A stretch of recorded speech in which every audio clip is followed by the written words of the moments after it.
So voordat ons vanoggend lees uit Hebreërs 13 vers 4, kom ons sluit net die oë dan nader ons die Here. Vader, wat 'n groot voorreg is dit nie om vanoggend hier saam te kom en ook om onder u woord te kom sit nie. Vader, ek het deur die week besef net weer eens hoe gebroke hierdie wêreld is, omrede hulle nie die waarheid en die waarde van die woord besef nie. Omrede hulle nog nie ontmoeting met u seun gehad het nie. En Vader, in daai aspek prys ek u vanoggend dat u in ons harte woon, werk, uitsort, suiwer en Vader ons nader trek aan u. Maar Vader, juis vanoggend waar ons praat oor die huwelikspligte, Vader, weet ek dat meeste van ons aangespreek gaan word, want nie een van ons is perfek nie. Maar Vader, mag dit nie ons mismoedig maak nie, maar mag dit ons bemoedig om te sê, Here, ek besef ek skiet kort hier. Help my, suiwer my, verander my, om ook meer gehoorsaamheid te toon teenoor u, en ook sodoende in 'n groter, dieper liefde saam my huweliksmaat op hierdie aarde te wandel. Vader, ek besef vanoggend ook dat hierdie dinge net moontlik is deur die Gees en sodoende vra ek u mag die ware leermeester u verborgenhede en geheimenisse aan ons openbaar. En Vader, mag u waarheid ons herskep, verander en lewe spreek in aspekte van ons lewens wat miskien al vir jare dood is en sondig is. Vader, ek vra al hierdie dinge in u heilige naam. Amen. So jy sal sien vanoggend se hoofteksgedeelte is baie kort en heel eenvoudig. En Hebreërs 13 vers 4 lees ek dan uit die 33 tot die 53 vertaling, wat sê, laat die huwelik in alle opsigte eerbaar wees en die bed onbesmet, want God sal hoereerders en egbrekers oordeel. Net tot so ver asseblief. Nou soos wat julle weet, is ons al vir 'n geruime tyd besig met die reeks oor die boek van Hebreërs en ons trek vanoggend by preek nommer 9. En ek weet hier is baie mense wat hierso sit wat miskien ongetroud is en of wat miskien getroud was, maar wat nou miskien al 'n huweliksmaat in die dood afgestaan het wat voel my hierdie preek is miskien nie vir my nie. Maar kom ek stel dit net so vanoggend voordat ons begin. Hierdie waarhede is belangrik vir almal. Want hierdie waarhede leer ons ook hoe om iemand anderster se huwelik te hanteer, te sien en ook te respekteer en ook hoe om daai wysheid oor te dra aan die volgende generasie, aan ook vriende en familie wat ons ken. En al is jy nie al vanoggend miskien getroud nie. Ek sien nie eintlik enigiemand wat nie getroud is nie. Ek sien miskien 1 of 2. Maar mag dit ook vir julle leiding bied en ook sodoende bemoedig. Want die woord, en hierdie is vir my baie belangrik vanoggend, gaan ons aanspreek. En die woord is bedoel om ons aan te spreek. Sonder dat dit ons vermaan, kan ons nie verander nie. Maar, en ek seker ook, ek gaan miskien vanoggend op 'n paar tone trap, maar ek's bly daaroor, want ek trap op my eies ook. So ons gaan vanoggend na vers 4 kyk en jy gaan sien in die eenvoud van vers 4 is daar baie diepheid. Daar is baie waarde vir ons om huis toe te vat en saam met ons te vat. En eintlik vers 4 spreek die hele huwelik aan, net in eenvoud en dit som als op. So as ons vanoggend na ons hoofteksgedeelte kyk, na die eerste gedeelte, sê dit, laat die huwelik in alle opsigte eerbaar wees. Nou eerstens kan ons sê dat volgens die gedeelte moet die huwelik eerbaar gehou word. Nou tegnies gesproke sê dit in eenvoud vir ons, daar moenie sonde te vinde wees daar binne nie. Dit moet sonder vlek of rimpel wees soos die woord sal sê. Daar moenie seksuele sonde wees daar binne nie en dit moet heilig wees in eenvoud. En ons het al baie preke gehoor oor hoe die huwelik moet lyk, hoe heilig dit moet wees. Maar ek wil vanoggend net vir julle so 2 ander perspektiewe van dieselfde gedeelte met julle deel, net uit verskillende vertalings. Die New King James Version stel dit bietjie anders en lê die klem op 'n ander aspek van vers 4. En dit sê, marriage is honorable among all. Verwysend, die huwelik is eerbaar bo alle dinge. Sien julle die klem wat bietjie verander word.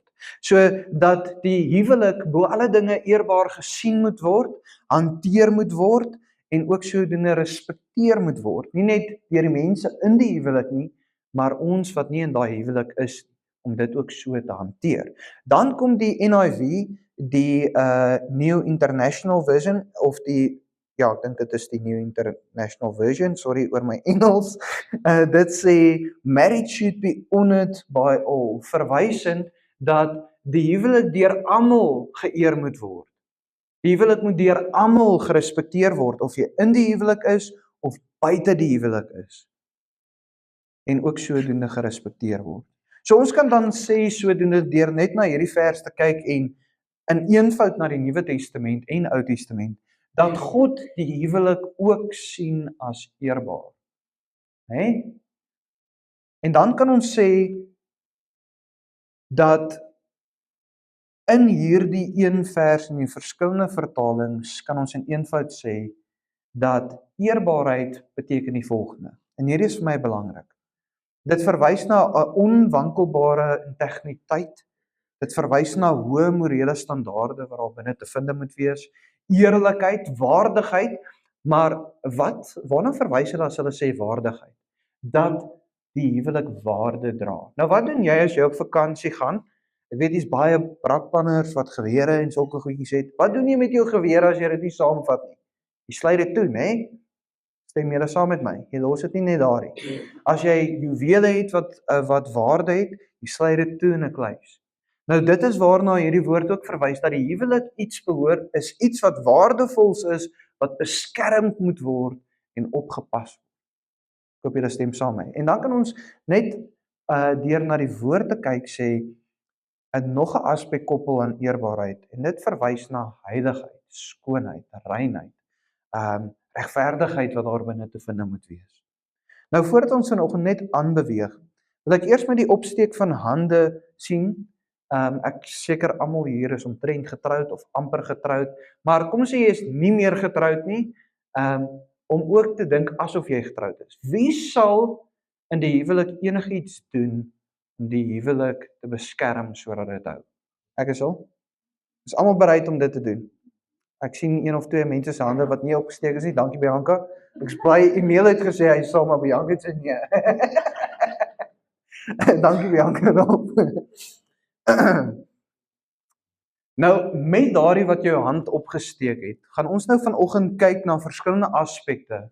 En ek wil hê jy moet jouself meer daaraan motiveer deur dit om te sê, hoorie, as ek nie hierby uitkom nie, en ek nou net my hand opsteek en ek sal enigiets doen om my huwelik te beskerm sodat dit kan groei en iets diepers en meer raak, dan kan jy nie hier uitstap en sê ek gaan dit nie verander nie.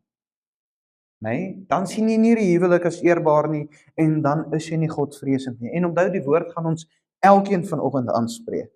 So, volgens hierdie verskillende vertalings sê dit eintlik vir ons dat ons ander huwelike en ons eie huwelik moet sien en hanteer asof dit eerbaar is, heilig is, maar dit sê ook vir ons moet veg daarvoor en ook werk tot daai punt van heiligheid. En wat vir my belangrik is as iemand vanoggend hierso sit en sê my huwelik is perfek, jok jy. Stem julle saam met my? Ek het eerste van die vooraf gehoor. Yes, dit is waar. Ja, Mikaela sal saamstem.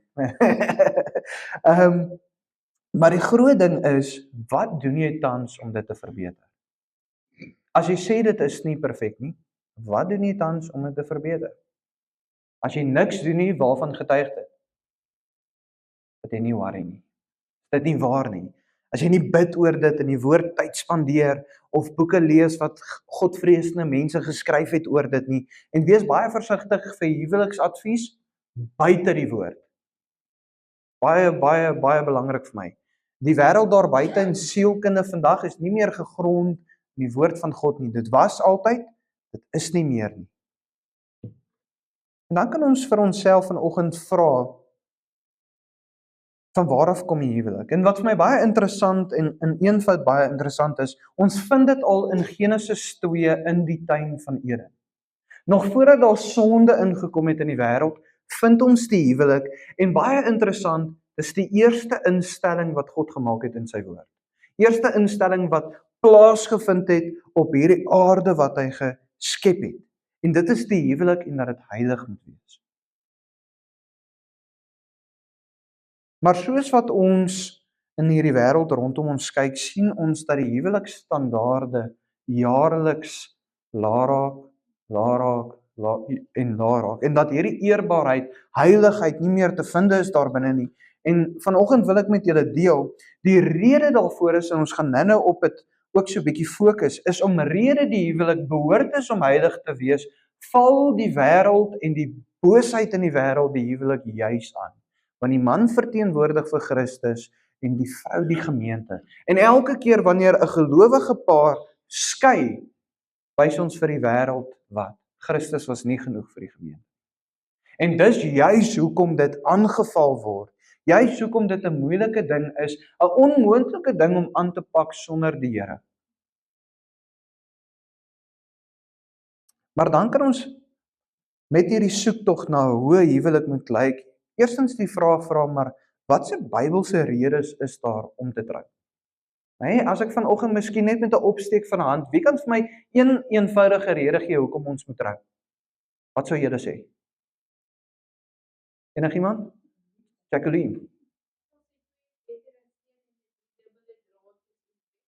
Okay, 100%, baie dankie daarvoor. Ek's baie bly almal wat getroud is, weet nie eintlik hoekom hulle getroud is nie. Dit maak my so 'n bietjie skrikkerig. En daar was nog 'n hand. Emiel. Yes. Dankie Emiel, hy het so mooi so 'n paar sonne terug hier voor vir dit gebid ook vir, ek dink dit was vir Tiaan hulle of vir Reo hulle. Was vir een van die twee. 100%, so in eenvoud is die eerste rede volgens die skrif in Genesis 1 vers 28 te vind, en hoor wat daar staan, en God het hulle geseën en God het vir hulle gesê, wees vrugbaar en vermeerder en vul die aarde. Dis die heel eerste rede, of een van die eerste redes, wat te vind is in die woord vir hoekom ons trou. Om kinders te maak, om vrugbaar te wees, om die aarde te vul. Weet julle wat vir my baie hartseer vandag? En ek verstaan hoekom, maar dit is eintlik vir my 'n seerpunt, is jong huwelike wat saamstem om te sê ons wil nie kinders hê nie. Want dit is een van die redes hoekom die huwelik daar is om kinders te hê, en ek verstaan die redes. Die wêreld is donker, ons het nie geld om na die kind, ek verstaan al daai punte, maar sien julle hoe die wêreld al seer gemaak, donker gemaak, dat iets wat mooi is en wat awesome is, wil mense nie eers meer doen vandag nie. En ek weet daar's mediese redes en al hierdie goeters. Ek praat nou net vir die algemeen. Die tweede rede volgens Genesis 2 vers 18 sê vir ons, ook het die Here God gesê, dit is nie goed dat die mens alleen is nie. Dis waarna Jacqueline verwys het. Ek sal vir hom 'n hulp maak wat by hom pas. So waarvan praat dit? Dit praat van 'n lewensmaat. Dis 'n rede om saam met iemand op hierdie aarde te wandel waarmee jy alles kan deel. Elke aspek van jou lewe. Regdeur. Dit gaan oor geselskap. Die mooi Afrikaanse woord is kameraadskap. Nee, om daardie te hê. En ons weet die Nuwe Testament praat van dat party die gawe sal hê om celibaat te bly. Dit beteken jy het nie die behoefte om 'n pad saam met iemand so te stap nie, maar dit is uitsonderings. Meeste van ons het nie daai gawe nie. Derde punt, 1 Korintiërs 7 vers 2, Nuwe Testamenties, maar vanweë die hoerery moet elke man sy eie vrou hê en elke vrou moet haar eie man hê, om seksuele sonde te voorkom. Dis hoekom ons trou, né? Efesiërs 5 vers 22 tot 23, net voordat ons na die vierde en die laaste rede te beweeg. Weet julle wat vir my baie interessant? Ou Testamenties en Nuwe Testament staan daar, as jy jouself nie kan inhou nie, wat sê dit vir ons? Trou. Sien julle hoe eenvoudig is dit? Efesiërs 5 vers 22 tot 33. Die Here weet ons is eenvoudige mense, né? So hy gee vir ons eenvoudige redes. Sê vir ons, en ons gaan dit nie lees nie want dit is omtrent 10-20 verse, maar ons gaan vanoggend baie na dit verwys na Efesiërs 5. Sê vir ons, want die huwelik verteenwoordig Christus en die gemeente. En die huwelik, as die wêreld na dit kyk, sien wie se liefde Christus in vir sy gemeente. So die rede hoekom ons ook trou is om Christus se opofferende liefde uit te leef in hierdie wêreld, sodat mense kan sien Christus bestaan werklik. Nuwe Testamenties. Maar nou kom die vraag, hoe kan ons eerbiedig wees teenoor die huwelik deur in die huwelik te wees? Nou, ek gaan nou begin by die mans. Ek hou altyd daarvan om daar te begin, want ek's 'n man self. Dan kan die mans eerstens kwaad wees vir my voordat ek by die vrouens kom, voordat hulle ook kwaad is vir my oor alles wat ek gaan kwytraak. Maar manne, heel eenvoudig roep die woord ons eerstens, en dis hoe jy eerbaar kan wees teenoor die huwelik, is deur die hoof te wees van jou huisgesin en van jou vrou. Nou, manne, ons moet besef dat hierdie 'n posisie is wat jy nooit sal verdien nie. Want jy is imperfek. Jy sal nooit perfek wees nie. Maar die woord roep jou daartoe. En weet julle wat gebeur vandag in die samelewing? Omrede die ouer mans, ek praat nie van wat hier is nie, in die verlede, hierdie hoofskap misbruik het daar 'n feministiese beweging begin waar vrouens die hoof wil wees, want hulle het seer gekry en hulle ma's het seer gekry, so hulle voel ek sal nou maar eerder die hoof wees van my gesin. En omrede mans nie meer hulle goddelike plig doen deur die hoof te wees nie, moet vrouens in daai posisie intree. Mense, dis nie Christelik nie. Daar's 'n rede daarvoor. Wat gebeur as die kerk Christus se hoofskap wil oorneem? Dan is dit nie meer 'n kerk nie. Ek hoop julle besef dit, né? Daar is 'n rede, maar nou kom ons by die volgende punt. Hoe moet die man die hoof wees? En in Efesiërs 5 vers 22 tot 23 in eenvoud staan daar deur opofferende liefde. Manne, julle kan nie net daarvan hou om te sê ek's die hoof, maar die opofferende liefde is nie daar nie, want dan is jy nie die hoof werd nie. Baie belangrik. Julle al agtergekom, mans wat die meeste hamer op dit is mans wat die minste opofferende liefde het. Want gewoonlik as 'n man opofferende liefde het soos Christus, volg sy vrou hom van self. Het julle ooit in die woord gesien Christus iemand dwing om hom te volg? Nee. En dis juist die rede. 1 Timoteus 5 vers 8 spreek baie hard oor 'n volgende aspek en dit sê maar manne, hoe moet julle opofferende liefde hê? Eerstens, heel eenvoudig deur te sorg en te voorsien vir jou huisgesin. En 1 Timoteus 5 vers 8 praat oor dit en sê, maar iemand wat vir sy eie mense en vir al sy huisgenote nie sorg nie, het die geloof verloon en is slegter as 'n ongelowige. Jo, dis 'n harde stelling. So dit praat oor leiaardskap. As jy 'n leiaard is jy slegter as 'n ongelowige.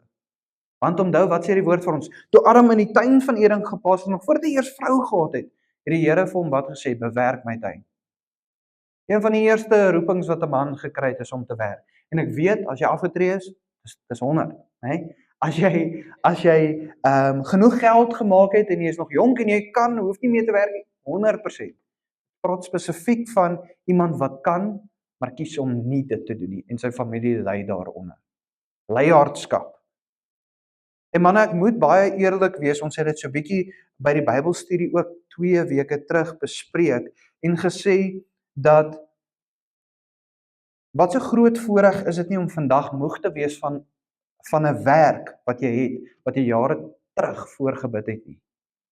Wat 'n groot voorreg is dit nie om vandag oorweldigende gevoel te hê in jou hart. Jy voel oorweldig omrede jou gesin wat groei en jy weet nie eintlik, jy het nou hierdie klein babatjie of jy het hierdie kinders, jy weet nie wat gaan met hulle gebeur nie, is ek besig om hulle op die regte pad te lei, om daai gevoel te hê vir 'n gesin waarvoor jy gebid het jare terug nie. En ek dink in manskap vat dit baie keer net 'n verandering van perspektief. Om te sê, Here, dankie dat ek vanaand my oë toe kan maak en so moeg is dat ek net aan die slaap, soos dadelik net aan die slaap val of in die slaap val. Mense, dis 'n voorreg. Die woord sê vir ons is 'n voorreg en 'n seëning om 'n werk te hê en hard te kan werk. Hoor wat sê Spreuke 22 vers 29. In enige moeitevolle arbeid is voordeel, maar praatjies is net tot gebrek. Verstaan ons? Manne, julle word geroep om in arbeid te werk. Nou nie, dit hoef nie fisiese arbeid te wees nie, maar te werk en al is dit nie lekker nie en al moet jy bietjie ly in dit is die opofferende, lydende liefde wat jy moet toon teenoor jou vrou en in gehoorsaamheid teenoor die Here. En dan kan ons sê, maar manne, julle word geroep om julle vrouens lief te hê. Nou wat beteken dit? Lief te hê soos Christus julle liefhet. Hoe het Christus jou lief? deur jou te vergewe, lankmoedigheid te toon teenoor jou, sagmoedig te wees teenoor jou en geduldig te wees, want ons niks so hardkoppig soos 'n man nie. En ek sê veral in ons kultuur se mense, ek sê altyd, ek preek baie oor en noem dit. Ek kan nog steeds nie glo ons voorouers het by daai berge voor daai berge gekom en ek sê ek wil nie hier boer nie, ek wil agter dit boer. Met houtwielietjies het hulle wie was al by die Drakensberge? Steek op julle hande. Of het al 'n berg gesien ten minste? Dis nie die Vrystaat nie, jy moes al 'n berg sien het Emiel. Jy het al 'n berg sien, hè? Okay. Dink gou as jy daai berg sien en jy sê ons gaan hieroor. Wat se hardkoppigheid van dit nie. Mense sal sê dis deursettingsvermoë. Nee, ek dink is iets anders. Manne, God is geduldig met jou. Hoekom is jy nie geduldig met jou vrou nie? God is lankmoedig en sagmoedig teenoor jou. Dit moet ook teenoor jou vrou ook daar wees. Efesiërs 5 vers 25 sê, manne, julle moet julle eie vroue lief hê soos Christus ook die gemeente lief gehad het en homself daarvoor gegee het. Dis 'n eenvoud. Ek seker almal wat hier is weet dit. Dan kom Efesiërs 5 vers 26 sê, om dit te heilig nadat hy dit gereinig het met die waterbad deur die woord. Nou hier in die konteks praat dit van Christus, maar is ook die man se werk om wat te doen. Hy kan nie sy vrou heilig maak nie, maar haar te lei in heiligmaking. Nou wat beteken dit? Manne, julle moet julle vrouens lei en leer in die woord. Wat sien ons in die moderne kerk? Die vrou soek harder die waarheid as wat die man doen. Die vrou sleep die man kerk toe, want hy wil nie, hy is moeg. Hy wil TV kyk, hy wil die rugby kyk wat nou op is, of die cricket. Nee? Hoe hartseer is dit nie? Manne, party van ons moet skaam wees as ons al ooit gesê het vir ons vrouens, ek is die hoof en ek is nie eers die geestelike hoof nie. Is dit nie waar nie? Is dit nie waar dat in vandag se moderne konteks hou ons van die titel wat ons verkry, maar nie van die werk en die opoffering wat gepaard moet gaan saam met dit nie. En heel laastens manne, ons hou baie daarvan as ons vrouens nie saam met ons stem nie om te sê, maar onthou, die Bybel sê moet onderdanig wees. Nee, Michaela werk dit nie altyd so lekker nie. Sy wys vir my ander dinge. Nee, ek speel. Sy slaat my nie, ek beloof.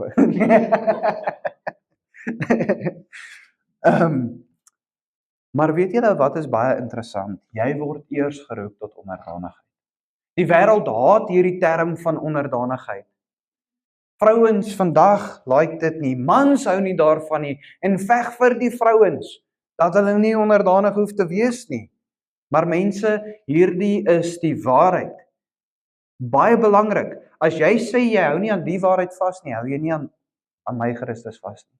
Hou jy nie aan ons geloof vas nie. Jy kan nie kies en keer watse waarhede jy van gaan hou en watters jy nie van gaan hou nie. Maar weet jy hoekom hou jy nie van die waarhede nie? Want dit voel nie lekker nie. Dit gaan oor gevoel en gevoelens en die woord sê, wat's die mees bedrieglikste ding? Jou eie hart. En weet julle wat die wêreld leer ons oor en oor? Follow your heart. Volg jou hart. Dis die grootste leuen wat daar buite is. Die woord sê volg die waarheid en kry jou hart in lyn met die waarheid. En manne, baie interessant, ons word nie net geroep tot onderdanigheid teenoor die Here en die woord nie. Die woord gee vir ons ander aspekte, so ek gaan vanoggend begin deur dit met julle te deel. Eerstens roep die woord ons om onderdanigheid te toon teenoor medegelowiges. Efesiërs 5 vers 20 tot 21 en is buite die konteks van die huwelik, sê dit, terwyl julle God, die Vader, altyd vir alles dank in die naam van ons Here Jesus Christus en aan mekaar onderdanig is in die vrees van God. Dit praat eintlik van dienaarskap. Om 'n dienaar te wees, moet jy jouself laer plaas as die ander een. Ek hoop julle stem saam met my. Okay. Dan punt 2, julle moet onderdanig wees aan die regering solank die wetgewing volgens die skrif is. Dit beteken nie as daar een wet is wat nie volgens die skrif is, dat ek nou geen wette hoef te volg nie. Dit beteken dat ek alle wetgewing tot belasting moet volg, en die woord sê as die keiser se kop op daai muntstuk is, gee dit vir hom 'n syne. So, ons kan nie dinge ontduik nie, ons kan nie in donker maniere wandel op hierdie aarde nie. Titus 1 vers 3 sê, herinner hulle daaraan om onderdanig te wees aan die owerhede en magte, om gehoorsaam te wees, bereid tot elke goeie werk. En mense, Hoeveel van ons is werklik onderdanig aan die regering? As ek vra wie gaan hulle hande opsteek, gaan ek dink nie een nie. Hoeveel van ons, ek jag baie oor rooi, geel robotins. Ek sê dis geel, maar ons het hiernatoe ook oor 'n rooi gery om betuis te wees. Daar breek ek dit. Daar is ek nie onderdanig nie. Mense, en weet julle, in daai eenvoud, wat leer 'n man vir sy vrou? Nie 'n voorbeeld van onderdanigheid nie, van rebellie. En ek weet dit klink so eenvoudig en so eintlik, ek glo nie my vrou gaan dit so sien nie. Juis ja, sy gaan. Punt 3. Laastens moet jy ook onderdanig wees teenoor die kerk, se geestelike leiers, die ouderlinge. Baie belangrik. Hou ook nie van hierdie in die kerk nie, veral nie in 'n baptiste kerk waar ons 'n gemeenskaplike regeringsstelsel het nie. Hoor wat sê Hebreërs 13 vers 7.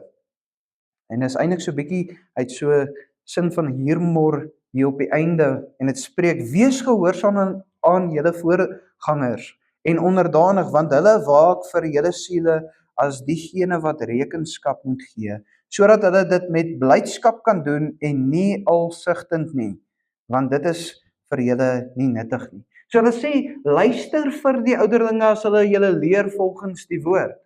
Okay, as dit nie volgens die woord is nie, hoef jy hulle nie te volg nie, hoef jy nie te luister wat hulle sê nie, maar as dit volgens die woord is, moet nie hulle werk vir hulle moeilik maak dat hulle dit sigtend doen nie. Nou ek seker Willem en Robbie wat nou ook lank op die leierskap is, jaag daar agter. Leierskap sig baie. Nee, soos, ons het nou al 1000 keer hieroor gepraat. Hey, mense wil nie luister nie. En dit is die waarheid. En mense vandag, juis as man, wat wys hy vir jou vrou in die kerk? Volg jy die leierskap en die prediking en die lering, of is jy net soos, ek hoef dit nie nou te volg nie. Ek's op my eie, ek kan doen wat ek wil. Manne, julle opofferende goddelike leiding as voorbeeld, kweek godvreesende onderdanigheid in julle vrouens. As jy dit nie doen nie, gaan sy dit nie doen nie. Jy kan nie iets verwag wat jy nie doen nie. Baie belangrik. Jy kan nie sê, doen wat ek sê, nie wat ek doen nie. Dit werk ook nie met kinders nie, jy het dit al agtergekom. En dan kom ons nou by die vrouens uit. Hoe moet vrouens die huwelik eer en ook sodoende dit onbesmet hou? Punt 1. Eerstens word julle geroep om as helpers vir die man op te tree. En hierdie beteken in elke aspek van die huwelik. Emosioneel, fisies, geestelik, finansiëel en dan elke aspek wat jy kan dink. Genesis 2 vers 18, ons het dit al gelees. Ook het die Here God gesê, dit is nie goed dat die mens, die man alleen is nie. Ek sal vir hom 'n hulp maak wat by hom pas. En wie is die hulp? Die teenoorgestelde geslag, né? Nie dieselfde geslag nie. Dankie Tannie. Punt 2, om eerstens onderdanig te wees teenoor die Here en dan teenoor jou eie man. Kom ek deel 'n waarheid met julle. Mans en vrouens, jy kan nie onderdanig wees aan enige aspek as jy nie eers onderdanig is teenoor die Here nie. As jy tans nie onderdanig is teenoor jou man nie, is jy nie onderdanig teenoor die Here nie, want jy gehoorsaam nie sy woord nie. Efesiërs 5 vers 22 sê, vroue wees aan julle eie mans onderdanig soos aan die Here. En op die punt wil ek graag deel, mans en vrouens. Vrouens eerstens. Hoeveel keer is jy nie meer onderdanig aan jou baas by die werk as by jou man by die huis nie? Jy word nie geroep om onderdanig aan jou baas by die werk te wees nie. Jy word geroep om onderdanig eerstens teenoor die Here te wees en dan teenoor jou man. Mans presies dieselfde. Hoeveel keer hanteer jy nie 'n dametjie by die werk baie beter as jou vrou by die huis nie? Jy doen meer opofferende werkies vir haar as die ene wat jy mee getroud is. En hoor wat sê 1 Petrus 3 vers 1 tot 2. Vrouens, hierdie onderdanigheid hang nie af van of jou man nou optree as 'n weergebore gelowige nie. Dit sê juis moet jy onderdanigheid toon teenoor hom in voorbeeld as hy nie die Here ken nie, sodat hy vir Christus kan leer ken in daai opoffering. Hoor wat dit sê, Net so moet julle vroue aan julle eie mans onderdanig wees, sodat as sommige aan die woord ongehoorsaam is, hulle ook deur die wandel van die vroue sonder woorde gewin kan word, as hulle jul reine godvreesende wandel aanskou het. Hoe amazing is dit nie? 'n Vrou kan 'n man oorwen, maar die Here se kant toe deur voorbeeld ook. So wat sê dit vir ons? As ons op hierdie trend in die huwelik gaan, waar ek sê ek gaan dit nie doen nie omdat jy dit nie doen nie, gaan dit nooit werk nie. Maar as ek op die waarheid gaan, ek gaan dit doen omrede Christus, gaan die huwelik werk. Want nie een van ons is perfek in die huwelik nie. Dis hoekom die man word geroep eerstens tot onderdanigheid teenoor die Here ook, voordat hy hierdie opofferende liefde kan toon teenoor sy vrou. Dan punt 3, vroue, julle moet julle eie mans respekteer en nie hom afbreek nie. Hierdie is my belangrik. Ek sien dit oor en oor tussen mans en vrouens wat hulle huweliks maat afbreek agter hulle rug, by vriende, by familie. Maar voor hulle sê hulle glad nie slegte goed nie. Ouers wat die ander oue afbreek voor die kinders. Mense, wat 'n goeie voorbeeld of slegte voorbeeld is dit nie? Efesiërs 5 vers 33 sê en die vrou moet die man eerbiedig, respekteer. Punt 4, vrouens moet bekwaamde bestuurders wees. En hierdie is my altyd so mooi. Die Ou Testament praat so mooi oor 'n vrou se taak en se plig. Julle kan, as julle iets neerpen, vrouens, pen dit neer. Spreuke 31 vers 10 tot 31. Dis 'n lang gedeelte wat praat eintlik van die wye veld waar 'n vrou asseblief moet help. Waar die vrou haar man moet help. En hoor, hulle praat van 'n goeie model van vrou wees. En dit praat van 'n goeie vrou, beskryf hulle as wys, betroubaar, ywerig, sien om na die behoeftes van die familie, bestuur die huishouding. Sien julle die belangrikheid van dit? Want wat het in die verlede gebeur? In die verlede het mans baie keer vrouens as niks gemaak nie. En dis nie juis nie wat die woord sê nie. Hulle is ons helpers. En dan, punt 5, die vrou moet dan ook 'n bouer wees. Spreuke 14 vers 1 sê, die wysheid van die vroue bou die huis, maar die sotheid breek dit met eie hande af. Nou, baie interessant en is baie reguit, die Bybel is baie keer soos 'n baie skerp swaard en hy is altyd. Maar weet julle wat sotheid direk vertaal in Engels? Stupidity. En wat sê dit vir ons? Dat eintlik albei, ek weet hierdie is nou gebaseer op die vrouens.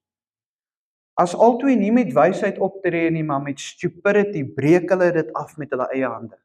Nie die wêreld daar buite nie, nie die finansies wat nie inkom nie, nie daardie of daardie nie. As jy nie optree met wysheid in jou huwelik nie, sal jy dit met jou eie hande afbreek. Mense, sien julle hoe eenvoudig is dit? Die pligte van mans en vrouens. En dan kom ons by die laaste gedeelte van ons hoofteksgedeelte. En net voordat ons by die bed wat onbesmet moet bly kom, wil ek net met julle deel. Weet julle hoekom statistiek verander het oor die laaste 40 jaar? Voor die laaste 40 jaar was daar meer in die aspek van egbreek, het dit meer van die man se kant af gekom. Want die man het gewerk in die buitewêreld en die vrou het by die huis bly en kinders opgepas. Nee? En die huishouding in orde, die orde van die huishouding bestuur. Vandag werk vrouens net soos wat die mans werk gewoonlik ook, en hulle is ook buite in die buitewêreld. En statistiek het gedraai dat 80 tot 90% van alle egskeiding en ook mense wat verneek, kom van die vrou se kant. Hoekom? Want toe ons die deure oopmaak, het ons die deure oopgemaak. En ons spreek nie en leer nie vir mekaar om deure toe te maak, om die vlees in toom te hou, dat die gees die vlees kan uitoorlê nie. En wat vir my interessant is, dat behalwe daai statistiek, tussen 80 en 90% van alle egskeidings gebeur omrede gewoonlik die vrou oor iets baie eenvoudigs, 2 elemente, nie meer gelukkig is nie. Eerstens nie gelukkig is nie, want wat?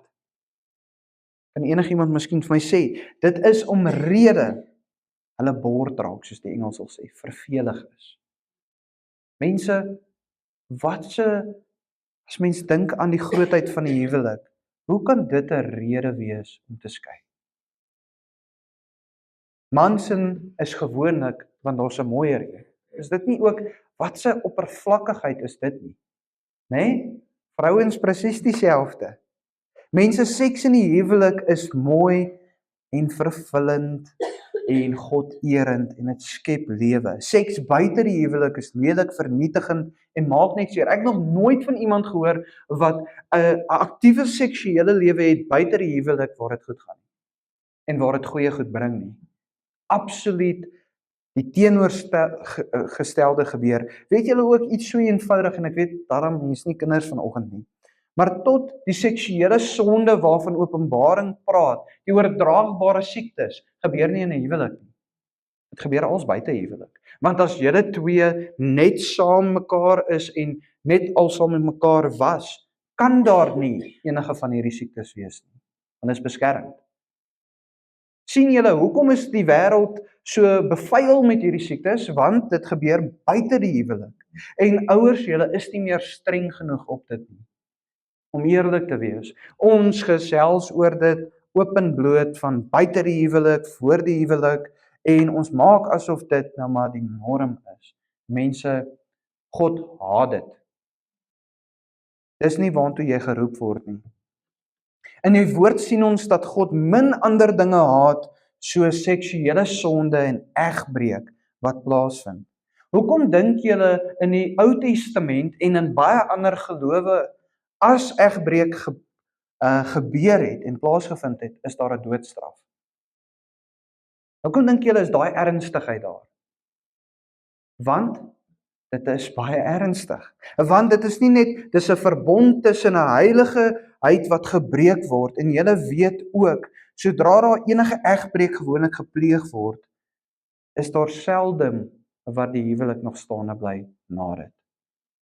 Al hou dit nog vir 'n paar jaar gewoonlik direk daarna of 'n paar jare daarna val dit uitmekaar uit en die mense beweeg uitmekaar uit.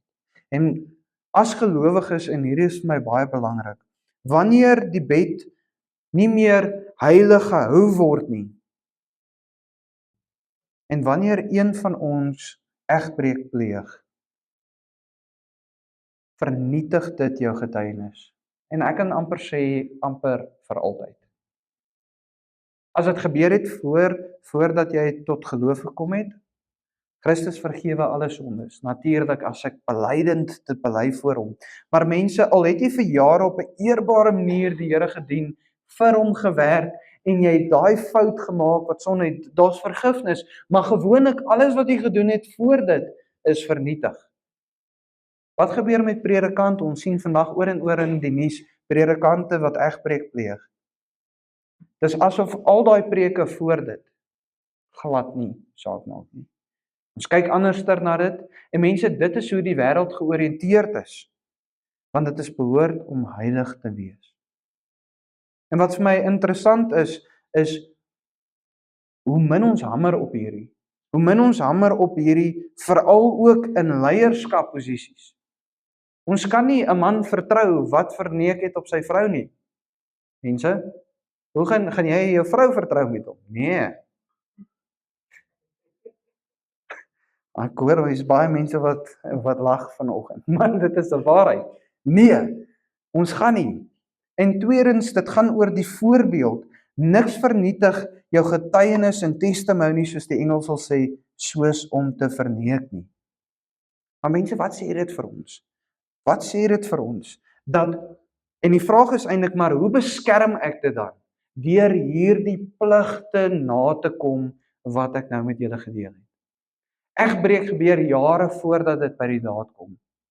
Dit gaan oor wanneer ek, as daar dinge in my hart opkom wat nie God-erend is nie dadelik na die Here toe vat nie.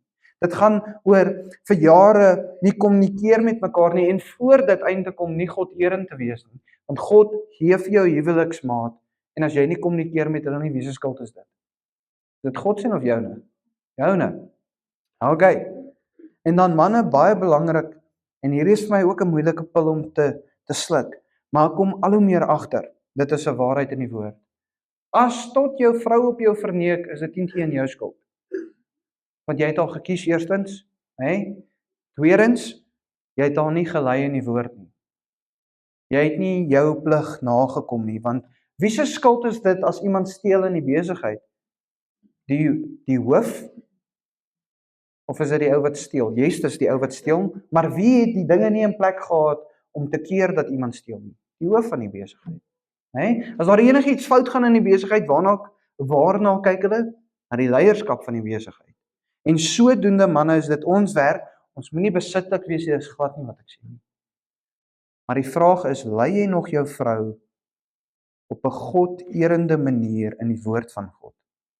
En dan wil ek net so 'n paar wenke met julle deel, en dit is Bybels georiënteerd, maar ook in die moderne konteks is dit baie belangrik, want die foon byvoorbeeld het nie bestaan in die Bybel nie. Sosiale media is een van die grootste dinge wat huwelike vernietig. Dit begin daar. Ander mense se lewens, hulle gaan die hele tyd op vakansie. As ek soos, hoekom vat my man my nie op vakansie nie? Of hoekom gaan ek en my vrou nie op vakansie nie? Dan soek jy iemand beter. Maar behalwe dit, en hierdie is vir my baie belangrik, daar is 'n verskil tussen kollegas en vriende, werkkollegas. 'n Werkkollega se verhouding met jou is professioneel. 'n Huwelikspaartjie het saam vriende. Dit beteken, as daar 'n enkellopende vriend is dit albei se vriende, en as dit 'n man is, kom kuier hy nie by jou vrou as jy nie daar is nie, en hy kommunikeer nie met jou vrou ook die hele tyd nie. Baie belangrik, ons het 'n verskil tussen verjaarsdae en sulke goeters. Tweedens, mans presies dieselfde. 'n Vrou kom kuier nie by jou as dit 'n vriendin is, en jou vrou is nie daar nie. En dis hoekom ek het al tot die konklusie gekom, ek kan nie 'n teenoorgestelde geslag vriendin hê, en dit is nie Michaela se vriendin nie, want dan wat doen ek? Ek maak 'n deur oop, deur oop vir nie goeie dinge nie. En mense, julle weet hierdie goeters is heel eenvoudig, maar wanneer stry ons teen hierdie goeters, as ons reeds skuldig is? Is dit nie waar nie? En ons moet besef dat die vlees aan ons gekoppel gaan wees tot die dag wat ons sterf. En die vlees gaan altyd soek om wêreldse dinge te doen, maar hoe meer deure jy toemaak, hoe moeiliker maak jy dit vir jou eie vlees om begeertes te hê wat nie volgens die woord is nie. Want ek beloof julle, daar gaan altyd 'n mooier, sterker, ryker een daar buite wees. En onthou net een ding, nêrens in die woord het ek in die Nuwe Testament gevind, dat daar iets so is soos, die is die een vir my nie. Die woord sê, as albei gelowiges is, en hulle baseer daai verhouding op die Here en op sy woord, sal hy dit seën. Want as ons aan hierdie sprokiesverhaal vashou, sy is nie die een vir my nie, gaan daar nooit een wees wat die een is vir my nie, want elke keer wat sy buite die perspektief wat ek het vir ons verhouding gaan uittreë, is hy nie meer die een vir my nie. En mense, ons moet besef dat hierdie is juis iets wat ons moet beskerm. Hoeveel van ons hoor nie mense in die kerk en in ons vriendekringe en in die familie hierdie reëls breek en ons bly net stil nie. Ons het nou gelees dat die verskillende vertalings sê, dis ons plig ook om die huwelik so te aanskou en ander se huwelike te probeer beskerm ook. Dit te respekteer. So as jy 'n man hoor en jy's 'n man wat sleg praat van sy vrou, wat is jou verantwoordelikheid? Om hom aan te spreek. Vrouens, as jy van 'n man hoor wat sleg of 'n vrou hoor wat sleg praat van haar man, en dit is nie in 'n konteks van sy kom vra 'n raad nie, maar is vir 'n afbreek voor mense, moet jy haar aanspreek. Mense, hierdie dinge is so belangrik. En die wêreld staan teen hierdie aspekte, en dit is eintlik so eenvoudig. Ek weet nie van julle nie, was daar iets vanoggend wat jy nie verstaan het? Nee, maar hoekom val die huwelik uit mekaar uit? En dit kom by die volgende punt. Die heel laaste punt vir vanoggend is, ons kan net die huwelik eerbaar hou as ons in die huwelik funksioneer in die liggaam van Jesus Christus. Ons word geroep om in die liggaam te wees, en in die liggaam is daar hulp te vind. Daar is ouderlinge wat die gemeente aanstel. Daar is leierskap wat op 'n geestelike manier leiding, motivering en wysheid kan doen, en ook jou kan bemoedig. Elke een van ons skort baie keer om met iemand te gesels. Dit is waar, vir leiding, vir motivering. Maar weet julle hoe min word hierdie eintlik benut in die kerk?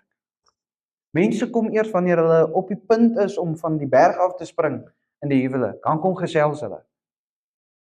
Julle het dit al agtergekom. En mense asseblief, juis is ons hier tussen mekaar, sodat ons vrymoedigheid kan hê om te deel, om te vra bid vir my. Daar gebeur dinge in hierdie lewe wat moeilik is om te verwerk en te hanteer, en juis daarvoor is die liggaam van die Here Jesus Christus hier. Elkeen met ander gawes, met ander bedienings, maar almal dien dieselfde God. So kom ons ondersoek ons eie harte en kom ons vra vir die Here, want dit is my gebed ook vanoggend. Mag ons nie wees soos die wêreld daar buite nie. Mag die huwelike wat gekweek word hier en wat groei hier binne, mag ons mekaar se huwelike beskerm en ook ons eie huwelik. Mag as ek vanoggend aangespreek was, huis toe gaan en sê, Here, verander my. Help my. Help my om te groei in u liefde en ook hierdie dinge toe te pas. Amen. Kom sluit die oë.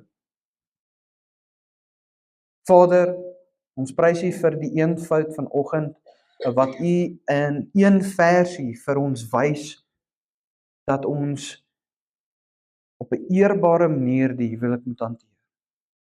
Vader, help ons om te besef dat u ons roep om tot die dag wat ons hierdie aarde verlaat, die huwelik heilig moet hou. En Vader, juis veral vir redes soos hierdie, sien die wêreld daar buite dat die kerk gebroke is baie keer. Omrede ons nie leef volgens u woord nie. En Vader, miskien is daar iemand vanoggend wat voel, hulle stem nie saam nie. Vader, mag u hulle harte aanraak, want die woord is duidelik. Met tyd verander die woord nie, want u verander nie met tyd nie. En Vader, sodoende vra ek, mag u woord gebruik om ons te suiwer, te vernuwe en te bemoedig. En mag u vir elke man en vrou vrymoedigheid gee om te spreek, om te sê dinge is nie lekker nie, sodat ons kan saam bid, saam die woord kan bestudeer en saam ook kan sterk staan nie weer.